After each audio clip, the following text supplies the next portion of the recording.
బాబు Bhagavanth Kesari movie blockbuster movie తర్వాత NBK 109వ సినిమాను బాబీ దర్శకత్వంలో తెరకెక్కిస్తున్నారు.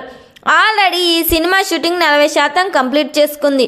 ఈ సినిమాలో బాలయ్య బాబు డ్యూయల్ రోల్లో నటిస్తున్నారు. బాలయ్య బాబు చెప్పే ప్రతి డైలాగ్ కూడా మాస్గానే ఉంటుంది. విలన్గా ప్రకాష్ రాజ్ నటిస్తున్నారు. ప్రకాష్ రాజ్కు బాలయ్య బాబుకు మధ్య యాక్షన్ సీన్స్ వేరే లెవెల్లో ఉండబోతున్నాయంట. తాజాగా ఈ సినిమా యాక్షన్ సీన్స్ కోసం మారేడుమిల్లి ప్రాంతంలో చిత్రీకరిస్తున్నారు. రీసెంట్గానే ప్రకాష్ రాజ్ షూటింగ్లో పాల్గొన్నారు. ఈ సినిమాలో ఐటెం సాంగ్ కోసం ఊర్వశి రౌటేలను తీసుకున్నట్లు సమాచారం వినిపిస్తుంది. ఈ సినిమా షూటింగ్ మే మంత్ కల్లా కంప్లీట్ అవ్వబోతుంది.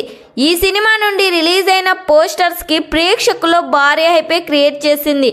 మరి ఈ సినిమా థియేటర్స్లో రిలీజ్ అయ్యి బ్లాక్ బస్టర్ హిట్ కావాలని కోరుకుందాం. ఈ వీడియో మీకు నచ్చినట్లయితే లైక్ చేయండి, షేర్ చేయండి. మరిన్ని లేటెస్ట్ అప్డేట్ కోసం మా ఛానల్ని సబ్స్క్రైబ్ చేయండి.